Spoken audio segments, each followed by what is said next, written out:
Good evening, good afternoon everybody. आज पढ़ने वाले हैं अपन common size and comparative financial statements. इसके अंदर अपन क्या क्या करेंगे? Common size balance sheet, common size P N L comparative balance sheet. Start करते हैं। सबसे पहले करेंगे अपन common size. Common size financial statements होते क्या है और करेंगे क्या? सबसे पहले common size balance sheet. Common size का मतलब क्या हुआ?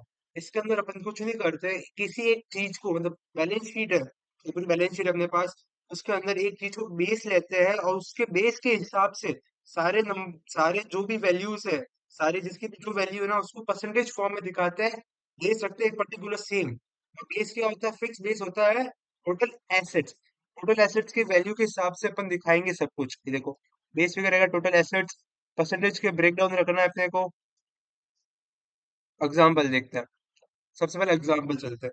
एग्जाम्पल क्या बोला है? कंपनी के पास टोटल एसेट्स है 10 लाख रुपए के, 10 लाख डॉलर मान लो। 100% हो गए। अब कैश कितना है? 1,45,000। 1,45,000 कितना होता है? 10 लाख का 14.5%। 1,20,000 कितना होता है? 10 लाख का 12%। 12% आ गया। ऐसे सारा 1.5 लाख 15%। 4 लाख 40%। ये 85, 18.5%। इसका मतलब क्या हुआ है? इसका ये मतलब हुआ है, अपने को सिंपल सा जो भी बैलेंस शीट के जो कंपोनेंट्स है, उसको एज अ परसेंटेज फॉर्म दिखाना है। बेस लेके, किसको? टोटल एसेट्स को बेस लेके। सिंपल सा, आगे समझ। इससे पता क्या चलता है वो अपन लास्ट में सबसे चारों चीजें समझने के बाद अपन को मैं तुम्हें बताऊंगा। इनसे हमको आउटपुट क्या मिलता है, समझ के आता है। अगला, कंपैरेटिव फाइनेंशियल स्टेटमेंट के अंदर जाएंगे। Comparative balance sheet. कंपैरेटिव में क्या होता है? अपन कंपेयर करते हैं एक 2 साल की डाटा, एक कंपनी के ही 2 साल के डाटा को कंपेयर करते हैं। उसको कहते हैं कंपैरेटिव कंपैरेटिव फाइनेंशियल स्टेटमेंट्स। जैसे एग्जांपल लेते हैं, कंपनी है एबीसी लिमिटेड। उसके 2 साल लेते हैं, 2023 एंड 2024। उन दोनों को कंपेयर करेंगे। जो डिफरेंस आएगा, उसको डिफरेंस को भी लिखना है अपने को, और उस डिफरेंस को एज अ परसेंटेज। परसेंटेज किसका? Of base year. Base year कौन सा होता है? जो पहले वाला ईयर है। जैसे 2023 से 2024 के अंदर बेस ईयर होगा 2023। एग्जाम्पल जैसे इसका डिफरेंस देखो, दोनों में डिफरेंस होता है 25,000 का डिफरेंस है। 25,000 डिवाइड बाई 1,20,000 करोगे, 25,000 डिवाइड बाई 1,20,000 इंटू 100 करोगे, तो आपके पास आ जाएगा 20.8%। 883%। सिर्फ देखो, इन्वेंट्री का एक 20 से और एक 30, -10,000 हुआ, -9.7%। -14.3% आ जाएगा 50,000 का डिफरेंस पे। मतलब 15,000 का डिफरेंस पे 7.5। समझे? इसमें क्या करना है? 2 साल के, 2 ईयर्स के डाटा, 2 साल के डाटा को कंपेयर करके उसका एब्सोल्यूट चेंज, जो एब्सोल्यूट चेंज है वो भी निकालना है, और एब्सोल्यूट परसेंटेज चेंज भी निकालना है अपने को। अगला, common size income statement. Common size income statement का मतलब क्या हुआ? सेम एज बैलेंस शीट है। परसेंटेज फॉर्म के अंदर दिखाना है। बस उसमें बेस क्या था? Total assets. और इसके अंदर बेस क्या हो जाएगा? नेट सेल्स, टोटल रेवेन्यू या नेट सेल्स। ठीक है, समझ आया? जैसे एग्जांपल लेते हैं। नेट सेल्स कितनी है? 1 लाख, 10 लाख, 100%। सीओजीएस कितना है? 6 लाख का 60%। Operating expenses 25, 2,50,000, 25%। Net income 1 lakh, 10%। आया समझ?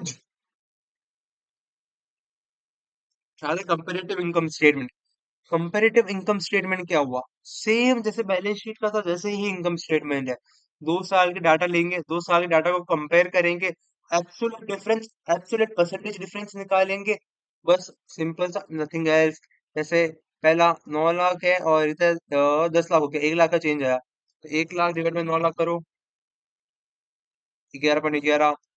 इसमें 60,000 का डिफरेंस आया, 60,000 डिवाइड बाई 540 करो, 11। जैसे नंबर सारे ऐसे लिए मैंने जो 11.11% आ रहा है सब में। देखो, कंपेयर करने पे ये एब्सोल्यूट आ गया चेंज, ये परसेंटेज एब्सोल्यूट चेंज में। ये एब्सोल्यूट चेंज, ये तो एब्सोल्यूट चेंज ये रहा, ये एब्सोल्यूट परसेंटेज चेंज। सेम ऐसे इधर। आया समझ? अब ये यूज कैसे करते हैं, क्यों करते हैं, पहले स्टार्टिंग से चलते वापस। हाँ, आ जाओ। कॉमन सेंस बैलेंस शीट से अपन को क्या पता चलेगा? देखो, अपन को जैसे जैसे पता चल रहा है, जो अपने पास डाटा पड़ा है उसको एनालाइज करो। एनालाइज करने में पता चल रहा है कि लॉन्ग टर्म डेट अपना 40% है। अपना लिवरेज लिवरेज का मतलब क्या होता है कि अपना कितना डेट है और कितना इक्विटी है। लिवरेज का मतलब ये होता है अपन को 40% डेट है, 40% डेट ले रखा है कंपनी ने ऑफ टोटल एसेट, एसेट का 40% डेट है कंपनी का। ये अपने को एनालाइज हो रहा है, अपने को पता चल रहा है कंपनी की लिक्विडिटी पोजीशन कैसे तो चलेगी। कैश कैश कितना परसेंटेज है ऑफ एसेट्स का? 1 लाख। लिक्विडिटी पोजीशन है 14.5% कंपनी की, शॉर्ट टर्म के लिए अच्छी है। सेम अगला, इसके अंदर अपने को पता चल रहा है कि कैश अपना इंक्रीज हुआ है, इन्वेंटरी मैनेजमेंट बेटर हुआ है। इन्वेंटरी मैनेजमेंट बेटर कैसे हुआ, कैसे पता चला ये अपने को? पहले इन्वेंटरी अपनी क्लोजिंग इन्वेंटरी ज्यादा रह रही थी, अब क्लोजिंग इन्वेंटरी कम रह रही है। इन्वेंटरी मैनेजमेंट अच्छा करा है। डेट इंक्रीज हुआ है अपना, डेट इंक्रीज करा गया है, डेट फाइनेंसिंग करी ग्रोथ के लिए। इक्विटी को अपने राइट ऑफ किया है, अपने इक्विटी को रिडक्शन करा है और बाई बैक करा है। मोस्ट प्रॉबेबल बाई बैक करा होगा इसलिए हो सकता है। ठीक है, अगर इससे अपने को क्या पता चल रहा है? नेट सेल के 60% सीओजीएस है। ये पता चल रहा है नहीं चल रहा? चल रहा है ना, 60% सीओजीएस। और 25% अपना ऑपरेटिंग एक्सपेंसेस और नेट इनकम 10% ही आ रही है। नेट सेल के 10% ही अपनी इनकम है। ये देखो इसमें अगर चार्ट से समझ आ रहा हो, देखो ये पूरा सीओजीएस हो गया, ये हो गया अपने ऑपरेटिंग एक्सपेंसेस, ये हो गया अपना क्या कहते हैं इसको, नेट इनकम। समझे? और ये अदर हो गया।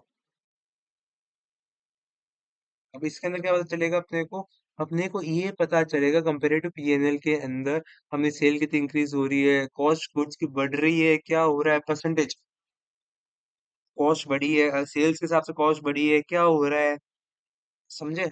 मतलब अपने को पता चलता है कि कंपेयर करने में पता चला कि एक साल से दूसरे साल में अपनी ग्रोथ कितनी हो रही है, खर्चे कितने बढ़ रहे हैं, सब पता चलता है इससे। बस सिंपल सा है, स्टैंडर्डाइज्ड है ये। सिंपल सा आपको बैलेंस शीट का फॉर्मेट पता होना चाहिए। क्या मोस्ट प्रोबेबल क्वेश्चन के अंदर गिवन होगा आपको फॉर्मेट, उस फॉर्मेट के हिसाब से आपको दो कॉलम्स बना के सिंपल सा सॉल्यूशन करने परसेंटेज फॉर्म से निकाल के। मतलब कॉमन साइज के अंदर अपने को क्या करना है, परसेंटेज के अंदर निकाल देना डायरेक्ट ही। और कंपेरेटिव के अंदर अपने को क्या करना है, डिफरेंस निकालना है, उसके डिफरेंस का परसेंटेज निकालना है। और उसके अंदर अपन को जो वैल्यू है उसका ही परसेंटेज निकालना है बेस कॉमन साइज के अंदर। आगे समझ, कुछ भी डाउट हो किसी भी चीज के रिलेटेड इस टॉपिक के, कमेंट सेक्शन में बोलो या इंस्टा पे जाके डायरेक्ट मेरे को मैसेज कर दो आप। रिप्लाई मिल जाएगा 24 आवर्स के अंदर। प्लीज शेयर करना वीडियो को जितने लोगों को हो सके। बहुत बढ़िया तरीके से समझाया ये चैप्टर मैंने। Thank you so much, thank you so much. Please subscribe and like this video. Thank you.